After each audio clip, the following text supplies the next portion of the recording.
Hello bachcho, let's see the question.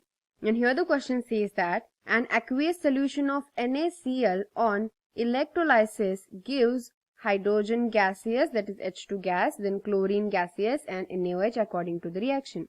So here the reaction is given. So the direct current of 25 ampere with current efficiency of 62% is passed through 20 liters of NaCl solution, which is 20% by mass. How long will it take? So how long will it take to produce 1 kg of chlorine molecule? तो यहाँ पे क्या क्या बोला है फिर से एक बार रिवाइज करते हैं चलो. सो लेट्स स्टार्ट की कंसेप्ट. तो हमारे स्टार्टिंग की कंसेप्ट तो यही होंगे कि यहाँ पे क्या दिया है और क्या फाइंड आउट करना है.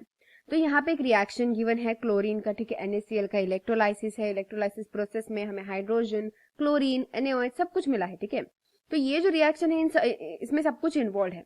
तो ये जो रिएक्शन इन्वॉल्व है इसमें हमें डायरेक्ट करंट जो है वो वैल्यू गिवन है, I गिवन है, करंट वैल्यू, ठीक है, I. देन करंट इफिशियंसी भी यहाँ पे गिवन है हमें, ठीक है. करंट इफिशियंसी 62% गिवन है यहाँ पे. फाइन. देन अब यहाँ पे 20 लीटर्स का NaCl सोल्यूशन यूज किया गया है, ये भी हमें बताया है.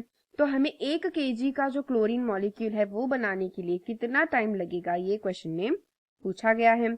तो 1 kg का chlorine molecule, so chlorine molecule जो होता है वो हमें ग्राम में कन्वर्ट करना पड़ेगा, दैट इज 10⁻³ ग्राम कर सकते हैं हम 1 kg को, राइट. 10⁻³ ग्राम या फिर हम 1000 ग्राम ऐसे भी लिख सकते हैं, करेक्ट.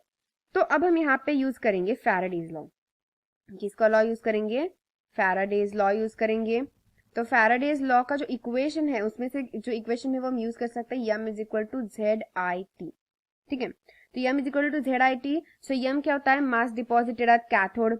तो कैथोड पे जो मास डिपॉजिट होगा वो is equal to Z × I × T. तो I यहाँ पे करंट है, T टाइम है, Z यहाँ पे हम वैल्यू यूज करेंगे जो कि गिवन होगी. तो Z की यहाँ पे क्या है? क्लोरीन मॉलिक्यूल फाइंड आउट करने की नहीं. तो Z की हम वैल्यू यहाँ पे कैसे निकाल सकते हैं? तो यानी कि हम यहाँ पे Z = लिख सकते हैं, देयरफॉर यहाँ पे हम लिखते हैं Z ब्रैकेट में. Z = equivalent weight by Faraday's constant. Okay. तो फैराडेज कांस्टेंट की वैल्यू क्या होती है?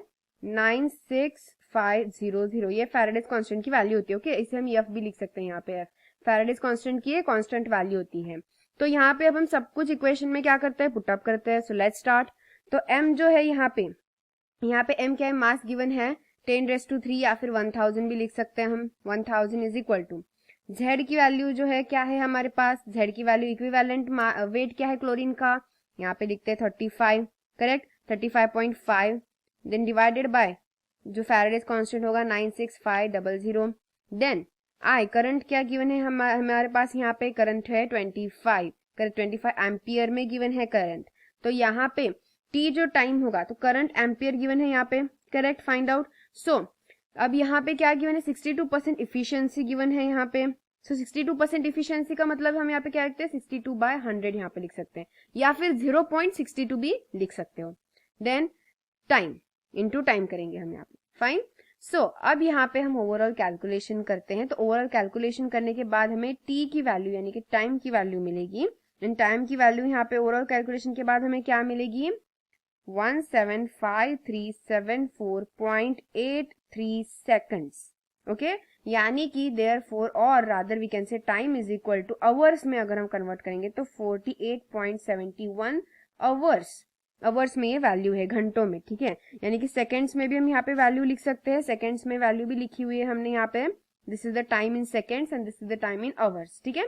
क्योंकि हमें how much long it will take time पूछा था, तो टाइम जो है हमने फाइंड आउट कर लिया सेकंड्स में भी और आवर्स में भी. आवर्स में यहाँ पे 48.71 आवर्स. तो इस तरीके से हमने सिंपली क्या किया है? फैराडेज लॉ का इक्वेशन यूज करके यहाँ पे वैल्यू जो है वो फाइंड आउट कर ली है. So I hope you understood it very well. Best of luck.